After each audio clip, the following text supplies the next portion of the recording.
에돔이 멸망당할 수밖에 없는 죄들을 설명하고 있습니다.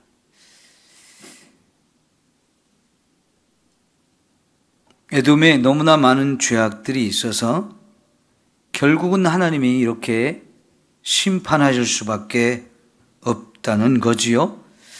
그런 이유들을 좀 오늘 우리가 구체적으로 살펴보겠는데요.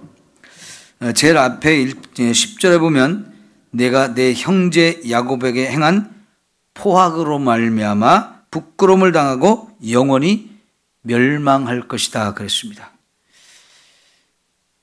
여기서 에돔의 형제를 야곱이라고 말하죠. 원래 에서와 야곱은 쌍둥이였잖아요. 그의 후손들로 이루어진 두 나라 간에는 형제 국가라고 하는 이런 생각이 있습니다.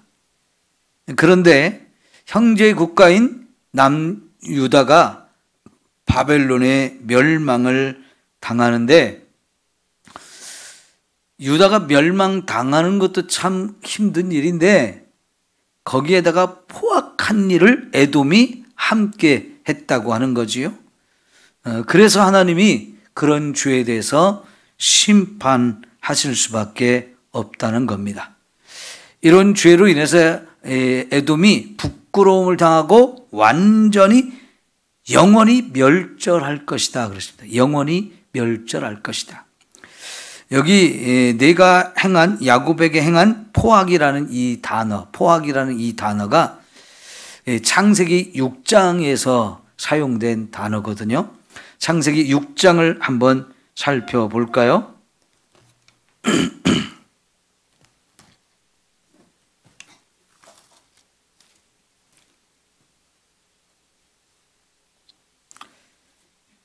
(11절부터) 볼게요. 창세기 6장 11절. 그때 온 땅이 하나님 앞에 부패하여 포악함이 땅에 가득한지라 그랬습니다. 여러분, 부패하고 포악함이 가득하다. 12절에도 하나님이 보신즉 땅이 부패하였으니 이는 땅에서 모든 혈육 있는 자의 행위가 부패함이었더라. 하나님이 노아에게 이르시되 모든 혈육 있는 자의 포악함이 땅에 가득함으로 그 끝날이 내 앞에 이르렀으니 내가 그들을 땅과 함께 멸하리라. 여러분, 노아 시대 하나님이 온 세상의 모든 사람들에게 심판을 행해서 멸망시켰죠.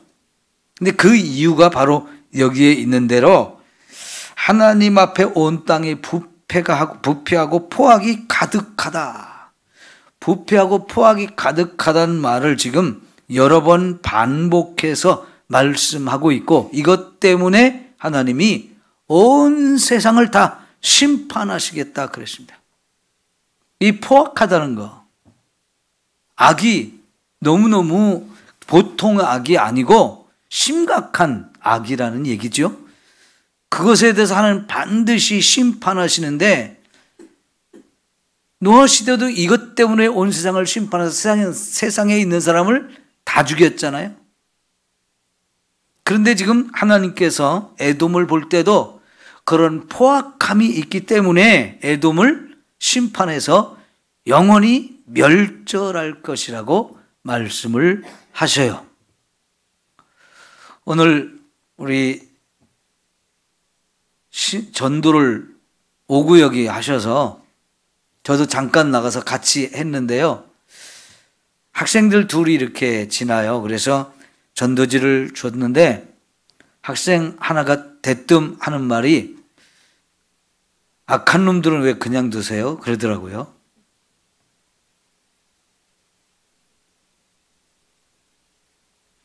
뭐라고 해야 될까요?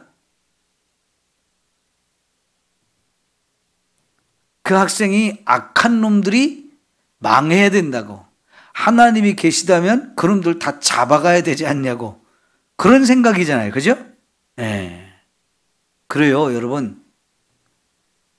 악한 놈은 하나님이 그냥 두지 않아요. 반드시 심판하십니다. 그렇다면 여러분, 저와 여러분은 이 땅에 하나님을 믿기 때문에 그런 멸망당할 악을 행하면 절대로 안 되겠죠. 그건 정말 분명한 겁니다. 악을 악으로 갚지 말라 그러셨어요? 설령 악한 놈이 우리에게 악한 짓을 할지라도 그 악한 놈에게 내가 같이 맞서서 악으로 대항해서 싸우지 말라는 겁니다. 뭐라고 그랬습니까? 그 악한 자에 대해서는 선으로 악을 이기라 그랬잖아요. 악한 자에게 나에게 정말 악한 짓을 할지라도 우리는 같이 맞서 싸워서 악하게 대할 것이 아니고 선으로 악을 이기라고 말씀하셨어요. 그리고 우리에게는 악은 그 모양이라도 버려라 그랬습니다. 그죠? 예. 우리는 악한 것은 모양이라도 버려야 돼요. 세상이 다 악한 길로 가도 우리 하나님을 믿는 사람들은 저 악한 놈들이 나한테 악하게 하니까 나도 악하게 할 수 있어. 그건 결코 합리화될 수 없는 거예요. 그건 결코 하나님이 너 그 악한 사람들한테 악하게 당했으니까 너도 괜찮아. 하나님 그렇게 하시지 않는다고요. 아무리 우리가 그렇게 악하게 당했어도 우리가 그걸 악을 응징하려고 하지 말고 선으로 악을 이기라고 그랬어요. 우리는 절대로 악한 것은 모양이라도 따라해서는 안 된다는 겁니다. 왜요? 이렇게 포악한 것은 반드시 하나님이 멸망시킬 것이기 때문에 그렇습니다. 자, 그러면 하나님께서 지금 이 에돔의 이 포악함 어떤 것을 말하고 있는지 우리가 살펴보겠습니다.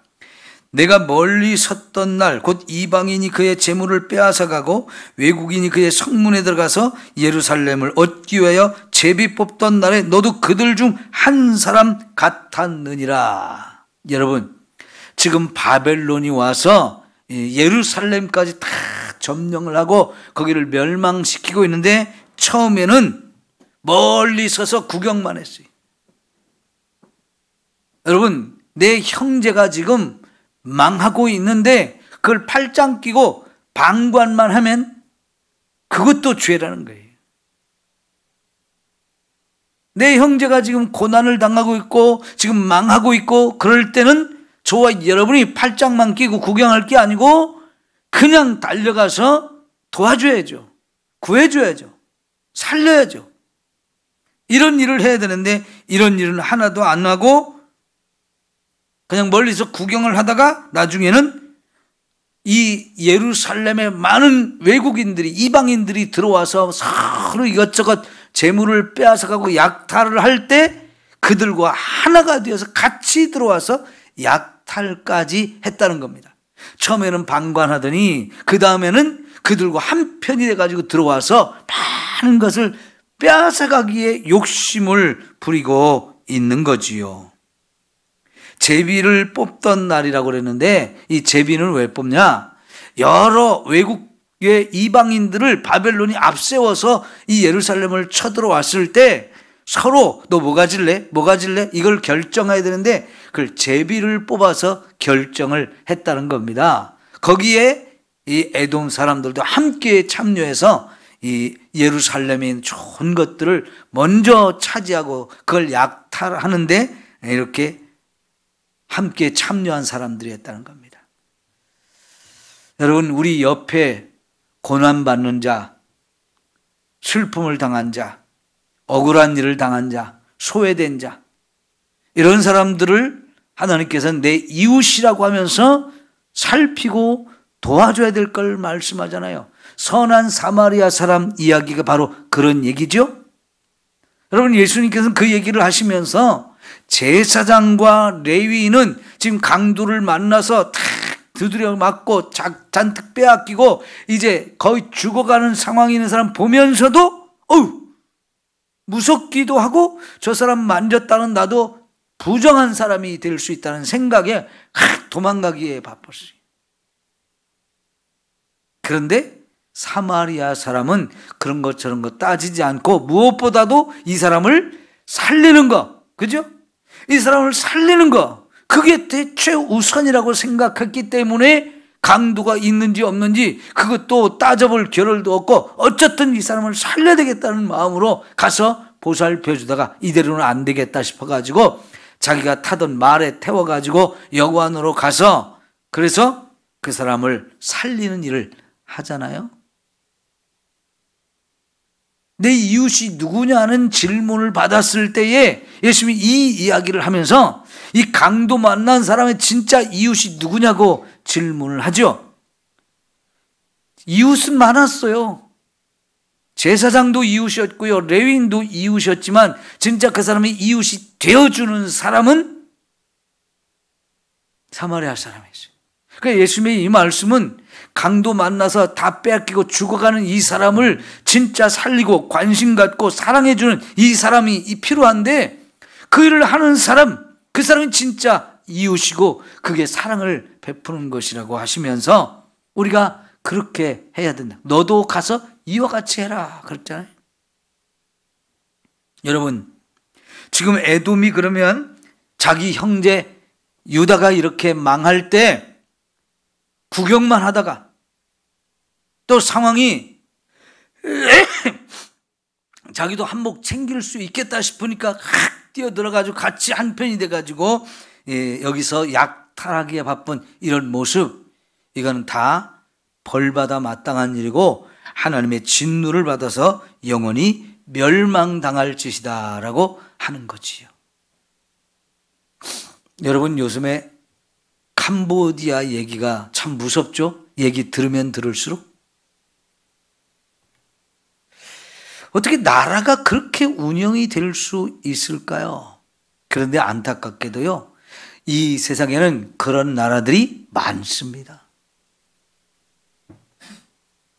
멕시코부터 시작해서 남미, 브라질까지 수많은 나라가 있거든요. 남미에 수많은 나라가 있는데 그 나라들의 특징은 뭐냐면 많은 마약을 거기서 농사를 지어가지고 그것을 미국에 갖다 파는 거예요. 여러분, 그것이 국가에서 정상적으로 할 수 있는 일은 아니잖아요.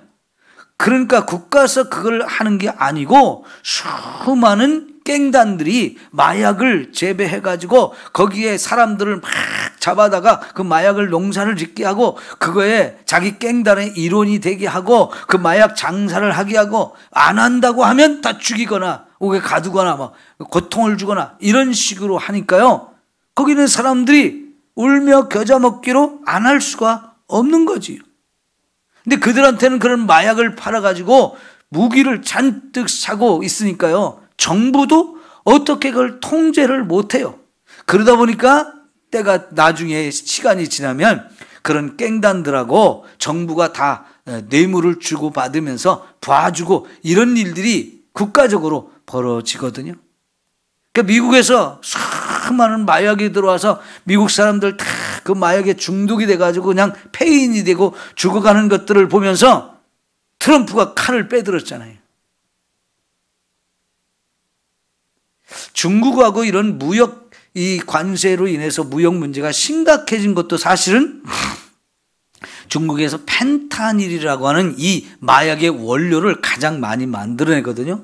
그것을 굉장히 싸게 멕시코에서 사가가지고 멕시코나 남미 이런 데서 막 대량으로 생산을 해가지고 또 미국에 파는 거예요. 그러니까 미국의 대통령이 아무도 이거를 관리를 못했는데 트럼프가 그냥 아주 크게 이걸 막아서고 하니까요, 지금 멕시코나 중국이나 또 남미 쪽에 있는 모든 나라들과 관계가 좋지 않아요. 요즘에는 베네수엘라 거기가 또 심각하게 이제 미국에 마약을 많이 갖다 파니까요, 미국 군대를 동원해서 마약을 운반하는 배들 그냥 팍 다 폭격시키고 하잖아요. 가만히 두면 이제 이게 더 통제가 안 되니까 베네수엘라 대통령도 제거할 수도 있다는 이런 얘기들이 막 나오는데, 국가가 이런 것들을 장사를 해가지고 먹고 산다는 거, 세상에 그런 나라가 있다는 게 참 이해가 안 가잖아요. 이 동남아에 베트남, 캄보디아, 라오스, 미얀마, 태국 이런 데 그런 범죄 조직들이 너무나 많고 우리의 많은 사람들이 거기에 미혹돼서 끌려가 가지고 또 감금을 당하고 또 거기에 불법 이런 악한 일들에 참여시켜 가지고 돈을 한국 사람들 다 사기를 치게 만들고, 근데 이런 것이 범죄 조직과 국가가 통치자들이 경찰이나 이런 사람들이 다 뇌물로 얽히고 설켜 가지고 다 봐주면서 이렇게 운영이 되어지고 있는데, 캄보디아 같은 경우는 국가 재정의 상당히 많은 부분을 얘네들이 담당을 한다고 하잖아요. 어떻게 나라들이 이렇게 운영을 할까? 참 무서운 거예요. 무서운 거예요.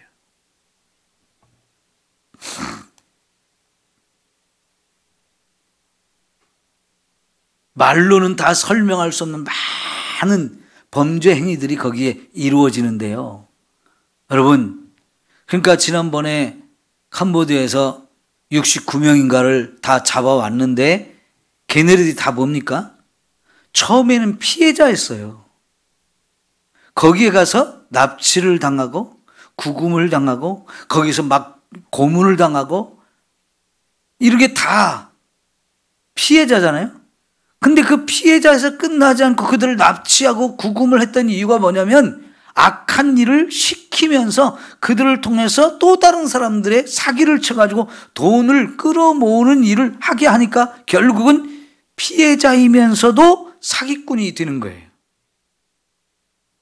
근데 거기에 그런 사기 행각을 해서 돈을 벌면 벌수록 돈을 자꾸 월급을 자꾸 올려주니까요, 나중에는 여기에 눈이 멀어가지고 돈 버는 재미로 또 그 짓을 한단 말이죠.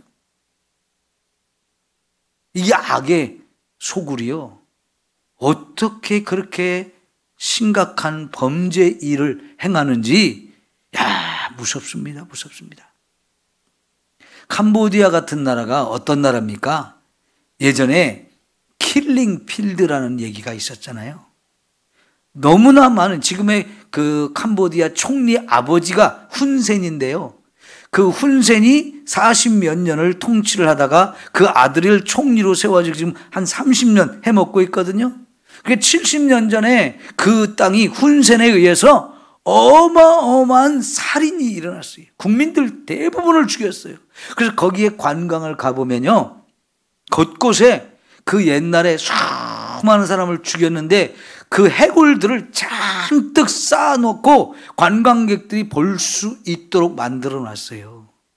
아니, 자기가 통치를 하면서 그때 나온 해골들을 잔뜩 쌓아놓고 구경하라고 그걸 관광 상품으로 그걸 보여준다니요. 말이 돼요, 안 돼요? 참, 그 훈센 총리라는 사람이 너무나 많은 사람을 죽였는데요, 얘기를 들어보니까요, 지나가는 사람한테 헬로 해가지고, 헬로가 영어 인사잖아요. 부르는 소리잖아요.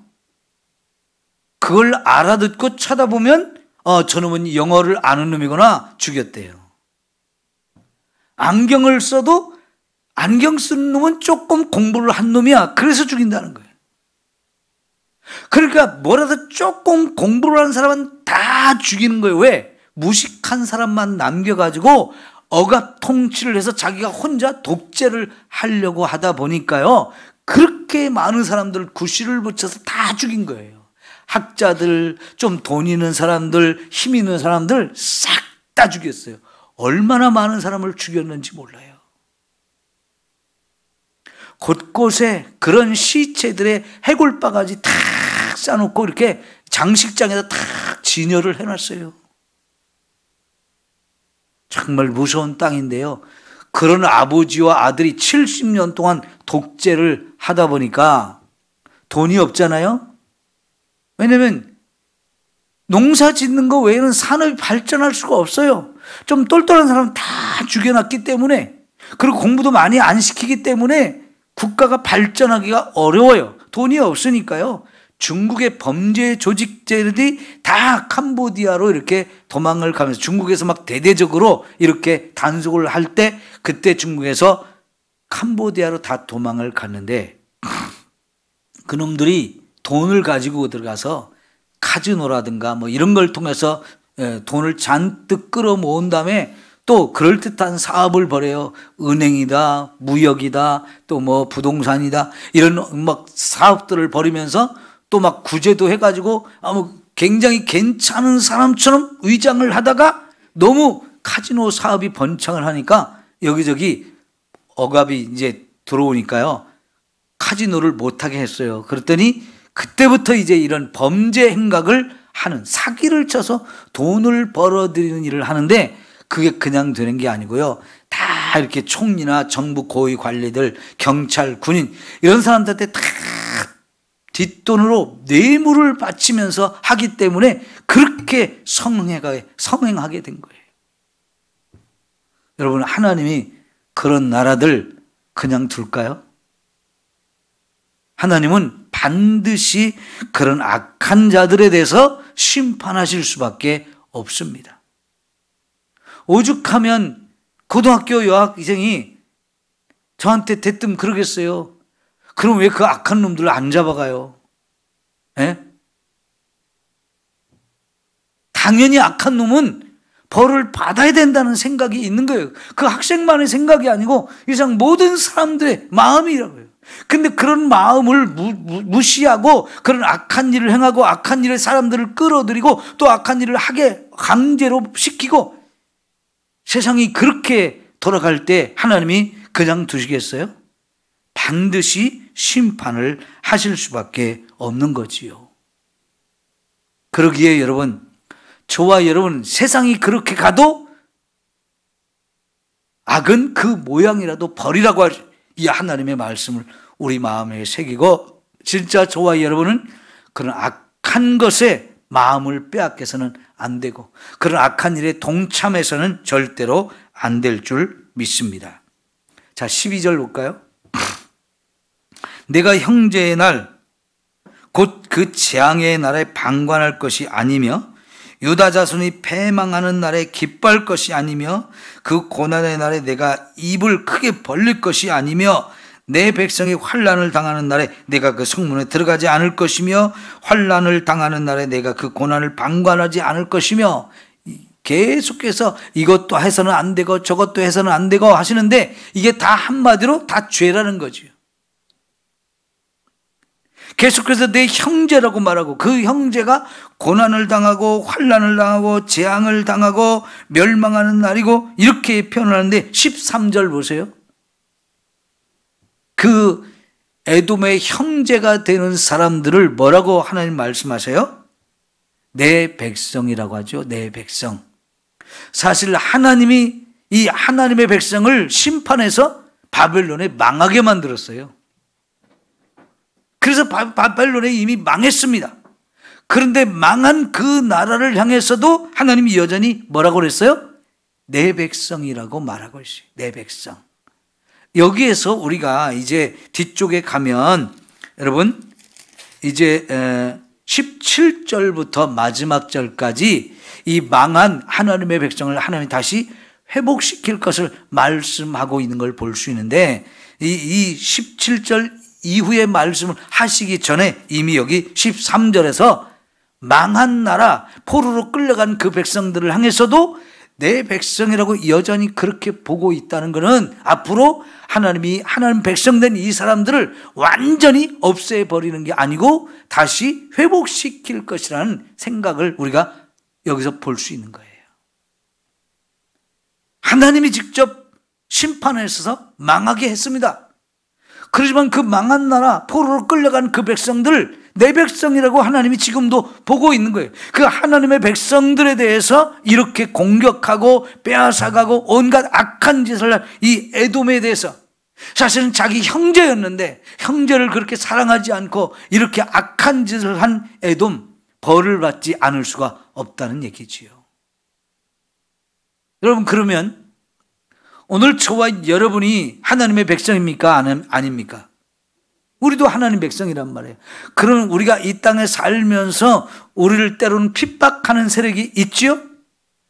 역사적으로 보면 많은 하나님의 백성들이 세상에 의해서 수많은 핍박을 받았어요. 여러분, 종교개혁이 유럽에서 일어났잖아요. 프랑스, 독일, 스위스, 영국 이런 나라들에서 유럽에서 굉장한 이 종교개혁이 일어났는데 이 종교개혁이 쉽게 일어나지 않았어요. 프랑스에서 칼빈이 종교개혁을 일으켰는데 프랑스는 캐토릭 국가였단 말이죠. 국가 자체가 캐토릭 국가였어요. 그런데 캐토릭이 잘못됐다고 하면서 그거를 막 지적하고 그래서 종교가 개혁돼야 된다고 말하는 이 프랑스 사람 칼빈이 그러니까 거기 따르는 사람들이 많아졌어요.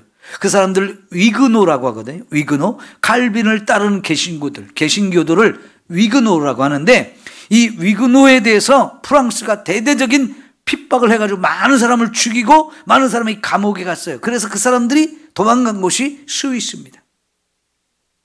그런데 그때 당시 칼빈을 따르는 이 위그노가 주로 어떤 사람들이냐면 고급 기술을 가진 사람들, 기술자들.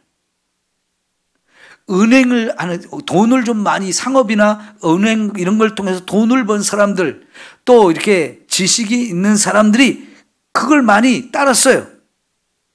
그래서 핍박을 가하니까 칼빈과 함께 스위스로 도망을 가가지고 스위스에서 칼빈이 이렇게 개혁을 일으켰을 때에 스위스 사람들은 칼빈을 전적으로 따르면서 스위스가 종교개혁의 진원지가 되었어요. 그래가지고요, 사실은 스위스가 알프스 산맥에 참 가난하고 못 먹고 가난했던 힘든 사람들이었는데 이 프랑스에서 이사 온 사람들이 기술자라고 그랬잖아요. 그 사람들에 의해서 시계가 발전했어요. 시계. 지금도 전 세계 시계 제일 유명한 데가 스위스잖아요. 원래는 이 사람들이 프랑스 사람들이에요. 프랑스 사람들이 종교개혁을 하면서 이제 거기 따라간 스위스에 갔는데 거기서 스위스에 자리를 잡고 시계 산업을 잘 발전시키는데 이게 참 대단했던 게 뭐냐면 시계라는 게 부피가 작잖아요. 그죠? 근데 그 작은 것을 아주 정교하고 굉장히 튼튼하게 잘 만든 것이 시계인데 이게 명품이란 말이죠. 그러니까 이 작은 거를요, 그냥 조그만 가방에 들고 무역을 하러 가도 그 조금만 갖고 와도 비싸게 팔아가지고 돈을 많이 벌어올 수 있어요. 그래서 스위스가 발전하기 시작했는데 그런 시계를 잘 만드는 이런 정밀 산업이 발전해가지고 이 스위스의 산악국가의 교통이 불편하잖아요. 그러니까 그 산악국가의 교통을 시계를 만드는 그런 능력을 가지고요, 교통을 잘 발전시켰어요. 그래서 곳곳에 터널도 잘 만들어 놓고요, 산악 기차라든가 이런 것들을 잘 만들어 가지고 이 정밀 산업이 스위스가 많이 발전했는데 문제는 독일과 영국 같은 데에서는요, 이 종교개혁이 일어나는 과정 속에서 국가 권력이 종교개혁을 못하게 하다 보니까 이 종교개혁하는 사람들이 탄압을 많이 받으면서 죽었어요. 근데 그런 죽음을 당하면서도 이게 옳다라고 하는 것이 확실히 깨달아지니까 목숨을 걸고 종교개혁을 했단 말이에요. 그러니까 이 종교개혁을 했던 사람들은 너무나 핍박을 받고 죽음을 당한 사람들이 많아요. 여러분, 우리가 믿음을 가지고 살려고 하면 이렇게 많은 핍박을 받을 수밖에 없는 거예요. 우리나라도 처음 200년 전에 캐토릭이 들어왔을 때 어땠어요? 조선시대에 많은 이 박해를 통해서 캐토릭이 처음 접하고 그걸 믿었던 사람들이 죽음을 당했잖아요. 일제시대에도 우리 개신교도 많은 핍박을 받고 순교자들이 많이 나왔어요. 교회를 불살라버리고 교회 안에 사람을 집어넣고 다 문을 잠그고 그냥 밖에서 불을 지르고 총을 쏴서 집단으로 학살한 지역들이 많잖아요. 6.25 때는 또 어땠습니까? 공산주의가 가장 싫어하는 게 기독교다 보니까 공산주의들이 기독교를 많이 죽였는데 군산만 해도 저 원당교회나 신관교회나 이런 데 순교자들이 많이 나왔잖아요. 지금은 군산 대학교 학교 안으로 들어가서 마을 사람들이 거기를 못 간다고 그러는데 우리 홍현자 권사님 어렸을 때 고향이 그쪽이었어요? 어렸을 때 거기서 살았던 사람들은요, 지금 군산대학교 그 안에 들어가면 굴이 많아가지고 그 굴 속에서 놀았던 사람들이 많았다고 그래요. 근데 그런 굴 속에서 피난도 했지만 거기서 죽임을 당한 순교자들이 참 많았다고 합니다. 이런 순교의 역사가 기독교에 전 세계적으로 어마어마하게 많아요. 그런데 여러분, 이런 박해하는 사람들 하나님이 그냥 두실까요? 하나님이 결코 그냥 두시지 않는 거지요. 내 백성의 환난을 당하는 날에 내가 그 성문에 들어가지 말았어야 되는데 그들을 막 학대하는 같이 동참하고 막 그들이 지금 고난을 당한다고 망한다고 막 박수를 치고 좋아하고 이런 것들이 다 죄가 되고 그것에 대해서 하나님이 심판을 하실 수밖에 없다라고 말씀을 하시는 거예요. 여러분, 분명히 우리가 고난을 당할 수 있지만 우리에게 고난을 주는 사람들 하나님은 결코 그냥 두지 않고 그들에게 심판을 하신다고 그랬어요. 여러분, 창세기 12장에서 하나님이 아브라함을 축복하는 중에 축복만 한 것이 아니고 저주도 하셨어요. 아브라함을 저주한 게 아니고 아브라함을 저주하는 자는 내가 저주한다 그런 말씀하시잖아요. 너를 축복하는 자에게는 내가 축복을 하고 너를 저주하는 자에게는 내가 그 사람을 저주할 것이라고 말하잖아요. 그러니까 지금 하나님이 선택해서 복을 주려고 지금 딱 작정하고 있는 사람 아브라함이에요. 그리고 그의 후손들을 하나님이 계속 축복하겠다라고 말씀하시는데 그 하나님이 축복하는 그 하나님의 자녀들, 하나님의 백성들을 축복하는 것, 그것은 참 잘하는 이고 그래서 거기에 축복을 상으로 주시겠다고 하지만 이 하나님의 백성들을 저주하는 자, 오히려 하나님이 그들의 원수를 갚아서 그들에게 하나님이 직접 저주를 내리겠다라고 말씀하셨잖아요. 그러니까 하나님의 백성이 이렇게 환난을 당하고 고난을 당할 때 그렇게 고난을 주는 놈도 저주를 받지만 그것을 옆에서 구경하면서 박수 치면서 막 좋다고 막 좋아하는 이런 것도 다 함께 벌을 받는다라고 말씀을 하세요. 그런데 에돔이 이런 일을 했단 말이죠. 에돔이 이런 일을 했어요. 여러분, 이스라엘이 애굽을 탈출해서 가나안 땅으로 갈 때 하나님께서 그들을 어디로 인도했습니까? 에돔 앞에까지 오게 하셨어요. 광야를 지나 에돔 앞에까지 오게 해서 이제 모세와 이스라엘 백성이 에돔 왕에게 부탁을 했어요. 우리가 이 왕의 대로로 통과해서 이제 가나안 땅에 가려고 하니까 우리 좀 가게 해주세요. 그랬더니 에돔이 어떻게 했습니까? 우리 형제니까 우리가 길을 열어줄게. 이렇게 한 게 아니고 안 돼. 물 한 방울도 먹을 수 없어. 쌀 한 톨도 안 줄 거야. 하면서 문을 딱 닫아고 군사를 이끌고 나와가지고 들어오면 죽는다. 이러면서 허락을 안 해줬단 말이죠. 그때부터 이스라엘과 이 에돔의 관계는 정말 안 좋았어요. 하나님은 이런 에돔에 대해서 형제 국가니까 그들하고 싸우지도 말고 아무것도 빼앗지도 말고 그냥 돌아서 좀 힘들지만 저 멀리 돌아서 가라. 결국 이스라엘 백성이 돌아가서 가면서 그들에게 손끝 하나 되지 않았어요. 하나님은 이스라엘 백성들에게 그들이 형제라고 하면서 그들이 우리에게 잘못하지만 그럼에도 불구하고 너희는 사랑해야 된다고. 형제 국가라고. 그렇게 말씀하셔서 결국은 이스라엘은 그들에게 선을 베풀었어요. 우리가 고난받는 길을 선택하고 힘들어도 그 힘든 길로 가면서 저들에 대해서는 원망도 하지 말고 그들 거 욕심도 부리지 말고 그냥 돌아서 가라. 순종했어요.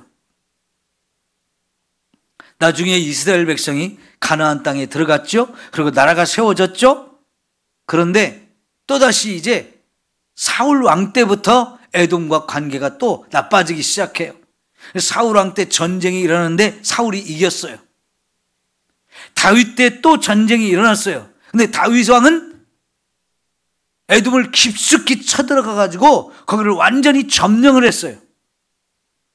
여러분, 지난주에 우리가 봤던 것처럼 에돔 사람들이 굉장히 교만했다고 그랬죠. 그 산악 높은 곳에 아주 대단한 요새 같은 곳에 막 나라를 세워놓고 어떤 놈도 우리 못 쳐들어 했는데 다윗은요, 그 나라 깊숙한 곳까지 쳐들어가서 그 나라를 점령을 했어요. 그래가지고 식민지로 만들었어요. 그러니까 아무리 그들이 큰 소리 치고 우리 넘볼사가 없다, 우리는 아무도 못 쳐들어, 그래도 하나님이 다윗을 통해서는 그 나라를 멸망시켰거든요. 그리고 여기에 다윗이 군대를 파견해가지고 군대를 주둔시켜가지고 반란을 못 일으키게 하고 계속해서 꼼짝 못하게 만들었어요. 다윗이 죽은 후에도 계속해서 이 에돔 사람들은 독립을 하지 못하고 계속 이스라엘에 조공을 바치거나 이러면서 살아왔거든요. 그러니까 조금 에돔 사람들의 입장에서는 화도 나고 억울하기도 하고 미움도 있을 거예요. 그렇지만 하나님께서는 지금 에돔이 이 남유다가 멸망할 때 했던 그 모든 일들은 그냥 두고 보는 일이 아니라는 거예요. 악한 일을 했다는 거예요. 그거에 대해서 하나님 반드시 심판하신다라고 말씀을 하세요.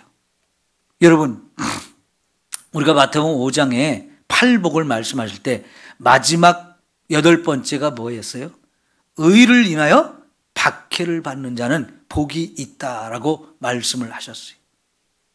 예수님 때문에, 예수님을 믿는 것 때문에 세상이 우리를 박해하고 핍박하고 죽이려고 할 때 너희는 기뻐하고 즐거워하라. 너희의 상이 크다라고, 우리에겐 상을 박해를 받고 죽음을 당하고 어려운 일을 만난 이런 우리에게는 하나님이 상을 주시겠다고 하지만 사실은 우리를 박해하는 그 사람들은 어떻게 합니까? 하나님이 심판을 하시는 거지요. 여러분, 시편 73편이 뭡니까? 때로는 악한 사람들이 이 세상에서 형통한 것을 볼 수 있다는 거예요. 그걸 보면서 우리가 이해가 안 돼가지고, 하나님, 저 악한 놈들이 왜 이렇게 잘 돼요? 저 악한 놈인데, 분명히 저 잘난 악한 놈들인데 어쩌면 저렇게 저들은 잘 돼요? 하나님 왜 심판을 안 하시고 그냥 내버려 두십니까? 아까 그 여학생의 말하고 똑같은 거죠. 근데 하나님 뭐라고 하셔요? 그냥 둬라. 그놈들 한순간에 다 망하게 하신다고 그랬어요. 미끄럼틀 타는 것처럼 한순간에 확 다 쓸려 내려갈 거라고 그랬어요. 여러분, 하나님은 반드시 심판합니다. 잠시 잠깐은 그들이 형통한 것 같고 그들이 잘 되는 것 같지만 여러분, 반드시 그거는 벌을 받게 되어 있다는 거지요. 그러므로 여러분, 우리는 그런 악한 일에 우리가 참여해도 안 되고 그걸 동조해서도 안 되고 부러워해서도 안 돼요. 힘들고 어려워도 나는 믿음을 따라서 의를 따라 살아가야 하는 사람들이에요. 그들 때문에 핍박을 당하고 그들에게 고난을 당하고 우리가 가진 것이 빼앗기고 어려고 억울한 일을 당해도 결국은 우리는 끝까지 참고 견디면서 믿음을 지켜야 될 사람이라 하는 거지요. 저는 아까 그 학생한테 그런 얘기를 했어요. 내가 전도를 하고 있었기 때문에 그 악한 사람 바로 잡아가면 구원받을 기회가 없다고. 이왕이면 그들에게도 복음이 증거돼서 그들도 예수를 믿고 구원받을 수 있는 기회를 줘야 된다고. 그러나 믿지 않으면 결국은 걔네도 다 망한다고. 맞아요. 걔네들도 구원받을 기회는 줘요, 하나님이. 그러니까 당장 죽이지는 않는 거예요. 살려두시는 거예요. 저와 여러분이 그런 사람들을 만나서 복음을 전하면 그들도 구원받을 수 있는 기회가 있잖아요. 하여간 전도하다 보면 별별 인간이 다 있어요. 눈을 부라리면서 아래로 막 째려보는 사람도 있어요. 막 안 받으려고 막 도망가고 그러는 사람도 있고요. 그런 사람들 보면 참 불쌍하잖아요. 어쩌면 저렇게 완악할까? 어쩌면 저렇게 저들의 마음이 꽉 닫혔을까? 그들 중에는 예수 믿는 우리가 빛을 보이지 못해서 예수 믿는 사람들이 잘못하고 있는 걸 보면서 시험도 당하고 어려움도 당해서 그렇게 됐을 수도 있어요. 그래서 우리가 더 정신을 차려야 되고 더 예수님을 잘 믿고 복음을 한 영혼에서 더 전할 수 있도록 노력을 해야 합니다. 주님은 저와 여러분이 이 땅에서 심판받아 마땅한 자가 아니라 복을 받아 마땅한 자가 되기를 원하셔요. 분명히 여기 이런 사람들은 심판받아 마땅한 사람들을 하나님이 쫙 얘기하는, 이런 놈 다 심판받는다, 이런 거 악한 거다, 이거 반드시 하나님 멸망시킨다, 이런 얘기를 하는데 우리는 그런 사람 되지 말라는 얘기죠. 그리고요, 이 오바댜서를 볼 때에 이 에돔의 멸망에 대해서 얘기하지만 그들한테 회개하라고 말씀하신 건 하나도 없어요. 웬만하면 하나님이 회개하라는 말씀도 하시거든요. 여러분, 우리가 앞에서 아모스도 보고 호세아도 보고 요엘서도 보고 봤지만은 매번 하시는 말씀이 이스라엘 죄에 대해서 말씀하시면서 회개하라고, 돌아오면 용서한다고 하시잖아요. 그런데 이 오바댜서에서는 회개하라는 얘기가 하나도 없어요. 참 안타까운 거지요. 멸망당할 수밖에 없는 인생들. 우리는 절대로 이런 길로 가서는 안 됩니다. 여러분, 사람과 사람이 대화하다가도 상대편이 나한테 기분 나쁘게 했어. 그럼 어떻습니까? 당장에 화가 팍 올라오거든요. 나도 그렇게 좋지 않은 말이 나갈 가능성이 많아요. 그래서 싸움이 점점점 커지는 거예요. 네가 먼저 이랬다, 네가 먼저 이랬다, 막 서로 막 싸우면서 막 자꾸 커지거든요.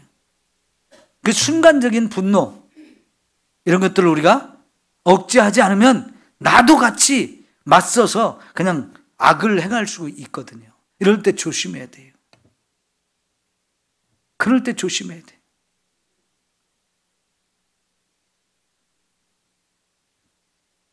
우리는 절대로 이런 악한 길로 가지 않도록 서로가 조심조심하면서 신앙생활을 잘 해야 합니다. 하나님께서 잘하였도다, 착하고 충성된 종아, 이렇게 인정받아야 되잖아요. 잘하였도다, 너는 참 착한 종이었어, 너는 참 충성된 종이었어, 이렇게 인정을 받아야 되는데 악하고 게으른 종아 하면 이거는 끝나는 거예요. 그죠? 악하고 게으른 종이라고 이렇게 하시면 진짜 큰일 납니다. 매번 여러분 스스로를 잘 관리하고 믿음대로 살아갈 수 있도록, 빛이 되어줄 수 있도록 우리가 서로 조심하고 이렇게 했으면 좋겠어요. 자, 우리 말씀 이 정도 보고 우리 기도하겠습니다.